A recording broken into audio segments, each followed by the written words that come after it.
Hi guys, welcome to back my Abhi study YouTube channel. इस video में हम लोग क्लास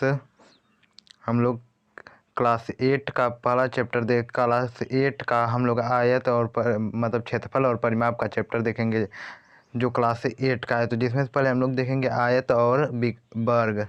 आयत और वर्ग। तो यह हमारा आयत है। तो आयत को देखिए लंबाई अलग होती है, चौड़ाई अलग होती है। तो देखिए इसकी जो आयत है इसकी लंबाई और चौड़ाई अलग अलग होती है। तो इसमें देख लीजिएगा, यह चौड़ाई के तीर है और यह चौड़ाई का तीर है, दोनों एक बराबर है। यह लंबाई का तीर है और यह लंबाई का। पर वर्ग में सारा समान होता है, इसलिए वर्ग की चारों भुजाएं बराबर होती हैं। देखिए इस वर्ग जो है इसमें इसकी सारे चारों भुजाओं बराबर हैं। तो इसमें हम लोग किसका देखेंगे, आयत और परिमाप मतलब क्षेत्रफल और परिमाप का चैप्टर देखेंगे।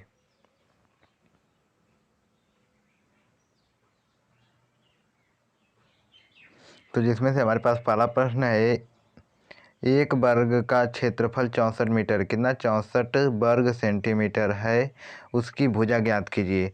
तो हमको उसका क्षेत्रफल दे दिया है तो हमको उसकी भुजा ज्ञात करना है। तो वर्ग का क्षेत्रफल का सूत्र क्या होता है, वर्ग का क्षेत्रफल का सूत्र होता है वर्ग का भुजा स्क्वायर। यहाँ पर भुजा को हमने ए मान लिया है, आप भुजा को एक्स वाई जेड कुछ भी मान सकते हैं। तो भुजा हो जाएगा ये स्क्वायर। देखिए इसकी सारी भुजाएं आपस में बराबर हैं, इसलिए वर्ग का चित्र है। तो इसमें हमको क्या कहा है कि वर्ग का क्षेत्रफल दे दिया है, मतलब कि इसकी एक भुजा हम मानते हैं, माना है इसकी भुजा एक कितनी है, एक्स। इसकी हमने भुजा मान ली एक्स। ये सारी भुजाएं कितनी हो जाएंगी, तब एक्स हो जाएंगी, क्योंकि वर्ग है तो वर्ग में सभी भुजाएं समान होती हैं। तो एक्स, तो इसमें हमने वर्ग का क्षेत्रफल तो हमें क्षेत्रफल बराबर दे दिया है। तो जैसे यहाँ पर लिखेंगे भुजा है तो हमारा कोई एक्स है और क्षेत्रफल बराबर दे दिया है। क्षेत्रफल हम किसको माने, ए को। तो ए का स्क्वायर, तो इसका हमको दे दिया है। तो कितना दिया है, 64 सेंटीमीटर। हमको जो भुजा है क्षेत्रफल है वह दे दिया है और हमको भुजा नहीं दिया। तो यहाँ पर देखिए हमको इसका मान दे दिया है, इसका मान हमें दे दिया है। तो यहाँ पर हम क्या रखेंगे, 64 रखेंगे, बराबर कर देंगे ए का स्क्वायर कर देंगे। ए को इस साइड लाएंगे तो हो जाएगा 64 बराबर हो जाएगा और इसे कड़ी में 64 हो जाएगा। कड़ी में हमारा 64 हो जाएगा, ए बराबर कड़ी में 64 हो जाएगा। जब इसे हम कड़ी से बाहर ले जाएंगे तो इसका मान कितना आ जाएगा, 8 आ जाएगा। इसका जो मान आएगा वह 8 सेंटीमीटर आएगा, क्योंकि वह सेंटीमीटर स्क्वायर है। तो इसका जो मान आएगा 8 सेंटीमीटर, मतलब इसकी एक भुजा 8 सेंटीमीटर की। कितने सेंटीमीटर की, 8 सेंटीमीटर की। ये सारी भुजाएं इसकी हैं। अब हम दूसरे नंबर प्रश्न को देखते हैं। तो चलिए दूसरा नंबर प्रश्न देख लेते हैं। तो दूसरा नंबर प्रश्न हमारे पास है, जो दूसरा नंबर प्रश्न है वो है, एक आयताकार बाग की लंबाई उसकी चौड़ाई की 3 गुनी है। यदि बाग का क्षेत्रफल 243 मीटर हो तो बाग की लंबाई हमसे पूछा है। तो बाग की लंबाई पूछा है। तो आयत, देखिए यहाँ पर जो बाग है वो आयताकार है, या आयत के आकार का बाग है। तो आयत में हमेशा क्या होती है, लंबाई चौड़ाई समान, लंबाई चौड़ाई अलग अलग होती है। तो अब यहाँ पर हमको आयत का क्षेत्रफल बराबर दे दिया है लंबाई गुणे चौड़ाई, आयत का क्षेत्रफल बराबर दे दिया है लंबाई गुणे चौड़ाई। तो यहाँ पर हमसे पूछा क्या है, हमसे पूछा है आयत की लंबाई क्या होगी। तो हमको देखिए इस सूत्र पे ही सिर्फ हम लोग रख देंगे। तो हमको आयत का क्षेत्रफल कितना दिया है, 243 आयत का क्षेत्रफल है। तो 243 बराबर आयत का अब हमको देखिए अभी यहाँ पर आयत की न लंबाई मालूम है ना चौड़ाई मालूम है। तो पहले आयत की हम लंबाई और चौड़ाई निकाल लेते हैं। तो यहाँ से हम आयत की लंबाई और चौड़ाई निकालेंगे। तो देखिए चौड़ाई क्या का है, चौड़ाई यहाँ पर क्या है, चौड़ाई की 3 गुनी है। चौड़ाई तो मान लेते हैं, चौड़ाई माना एक्स। अब लंबाई जो है इसकी 3 गुनी है, तो इसमें हम क्या करेंगे, 3 से गुणा कर देंगे। तो चौड़ाई हमको कितना आ जाएगी, 3, लंबाई आ जाएगी 3x और चौड़ाई कितना आ गई, x। चौड़ाई हमारे पास आ गई x और लंबाई आ गई 3x। तो अब हम क्या करेंगे, इसी सूत्र पे रख देंगे। तो सूत्र पे रख देते हैं, यहाँ पे सूत्र पे रख देते हैं। तो पहले हम लोग रखेंगे, देखिए हमको इसका जो क्षेत्रफल है 243 मीटर है। तो 243 बराबर कर देंगे और उधर क्या करेंगे, x गुणे 3x कर देंगे। तो इसका आपस में जब गुणा होगा इन दोनों का तो x 3x स्क्वायर हो जाएगा। कितना हो जाएगा, 3x स्क्वायर बराबर 243 हो जाएगा। अब देखिए इसके बाद हम क्या करेंगे, यहाँ पर हमको बराबर में कितना आया था, 3x, यहाँ पर हो जाएगा 3x स्क्वायर बराबर 243 था ना, 243 243 कितना था, 243 था। तो इतना हमको आया था 3x² बराबर, तो 3x, तो 3 यहाँ पर देखिए, जब हम इसको 3 को उस साइड कर देंगे तो इधर गुणा में उधर जाएगा तो भाग में हो जाएगा, तो x² बराबर हो जाएगा 243 बटा के 3, तो अब बटा के 3 हो जाएगा, तो x² बराबर आ जाएगा। जब हम 3 से इसे काट देंगे तो कितने बार में कटेगा, 3 से आप 24 को पहले काटेंगे तो 8 बार में कटेगा, और एक मतलब इसका जो मान आएगा 81 है, तो x² बराबर 81 है। जब x का निकालेंगे तो कड़ी में चला जाएगा, इधर से स्क्वायर उधर जाएगा तो कड़ी में 81 आ जाएगा, तो 81 कड़ी में हमारा आ गया। अब हम क्या करेंगे, कड़ी में आया मान, तो x बराबर कितना आ जाएगा, जब कड़ी से बाहर निकालेंगे तो 9 आ जाएगा। तो x का मान हमारे पास कितना आ गया, 9 आ गया। तो अब हमको देखिए, अब हमारे को ये x किसको माने थे, चौड़ाई को माने थे। चौड़ाई का मान हमें पता चल गया। चौड़ाई का मान हमें क्या पता चल गया, देखिए चौड़ाई का मान हमें x हो गया।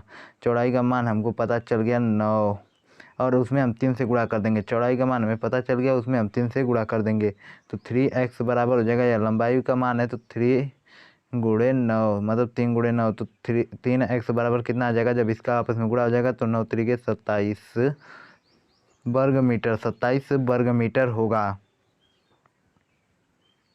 अब उसके बाद हमारे पास तीसरा प्रश्न है। तीसरा प्रश्न है, एक वर्गाकार मैदान का क्षेत्रफल 441 है। 441 वर्ग मीटर है, तो उसका परिमाप पूछा है, उसका हमसे परिमाप पूछा है। तो अब यहाँ पर हम लोग हमसे उसका परिमाप पूछा है,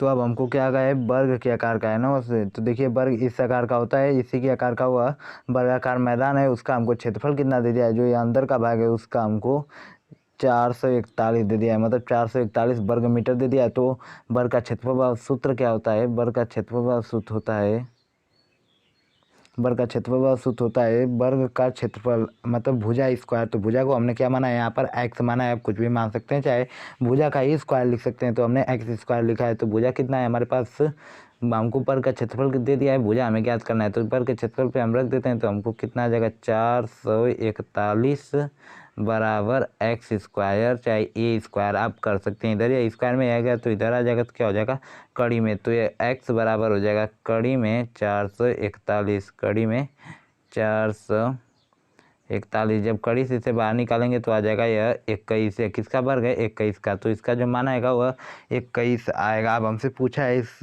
वर्ग का परिमाप क्या होगा, तो उसमें देखिए वर्ग का परिमाप सूत्र होता है 4 गुणे भुजा, 4 गुणे भुजा, तो 4 रुपये। अब इसमें हम क्या करेंगे, 4 से गुणा कर देंगे, तो 21 गुणे 4 कर देंगे, तो 21 में जब 4 से गुणा करेंगे तो आ जाएगा 21 में 4 से गुणा करेंगे 4, और इधर 2 में 4 से करेंगे तो 8, 84 वर्ग मीटर आएगा। वर्ग मीटर नहीं, मीटर आएगा, सिर्फ वर्ग मीटर नहीं आएगा।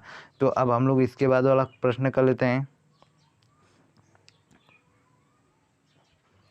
अब इस वाले प्रश्न को भी कर लेते हैं। तो इस वाले प्रश्न में हमको क्या कहा है, पहले देखिए प्रश्न है, एक आयताकार बाग की लंबाई और चौड़ाई में अनुपात 2 संबंधित 3 है। यदि बाग का क्षेत्रफल 600 वर्ग मीटर है तो लंबाई और चौड़ाई ज्ञात कीजिए। हमसे लंबाई और चौड़ाई पूछा है, तो हम लोग देखिए पहले आयत का क्षेत्रफल सूत्र होता है लंबाई गुणे चौड़ाई, तो हमको क्षेत्रफल दे दिया है और हमको लंबाई और चौड़ाई नहीं दिया है, और उसकी अनुपात दे दिया है। तो अनुपात हमको देखिए चौड़ाई क्या दिया है, चौड़ाई दिया है 2 है, और लंबाई कितना दिया है 3 दिया है। तो इसे हम मान लेते हैं x में, तो ये हो जाएगा 2x और ये हो जाएगा 3x। तो इसको अब हम लोग लिख लेते हैं इसके क्षेत्रफल के हिसाब से। तो इसका क्षेत्रफल कितना है हमको दिया है, आयत का क्षेत्रफल दिया है 600 वर्ग मीटर, बराबर हो जाएगा यहाँ पर देखिए 3x मतलब 3x गुणे 2x। तो जब इन दोनों का गुणा हो जाएगा तो आ जाएगा 600 बराबर, जब इसका गुणा होगा तो 6x² हो जाएगा, क्या हो जाएगा 6x²। इधर ये 6 गुणा में इधर आएगा तो भाग में हो जाएगा, तो क्या हो जाएगा x² बराबर 600 बटा में हो जाएगा 600 बटा में 6 हो जाएगा, यह कट जाएगा तो ये हमारे पास आ जाएगा x² बराबर कट जाएगा तो आ जाएगा 100। x² बराबर कितना हो जाएगा 100 हो जाएगा। तो x का मान हम यहाँ से ज्ञात कर लेंगे, तो x का मान हमें कितना आ जाएगा, यहाँ से देखिए स्क्वायर ये हट जाएगा, यहाँ पर सिर्फ x का मान हमें चाहिए। तो जब यह कड़ी में चला जाएगा x का मान हम ज्ञात करेंगे, स्क्वायर उस साइड चले जाएगा, कड़ी में आ जाएगा कितना, कड़ी में 100, तो x का मान आ जाएगा कड़ी में 10। कड़ी से बाहर निकालेंगे तो x का मान आ जाएगा 10। तो हमको x का मान 10 अभी पता चला है। अभी हमको किसका मान निकालना है? अभी हमको लंबाई और चौड़ाई का मान निकालना है। तो हमको देखिए लंबाई कितना दिया था 3x, तो 3x बराबर हो जाएगा, x मान आ गया तो 3 गुणे 10, 3 गुणे 10 कर दें मतलब 3 गुणे 10 कर देंगे तो इसका जो मान आएगा वह 30 आएगा। इसका मान कितना आएगा? इसका मान आ जाएगा 30। तो पहला का मान आ जाएगा 30। अब हमारे पास चौड़ाई थी 2x, तो 2x बराबर कर देंगे 2 गुणे 10 बराबर कर देंगे तो आ जाएगा 20। तो पहला आ जाएगा 20 मीटर और दूसरा आ जाएगा 30, मतलब लंबाई आ जाएगी 30 मीटर और चौड़ाई आ जाएगी 20 मीटर।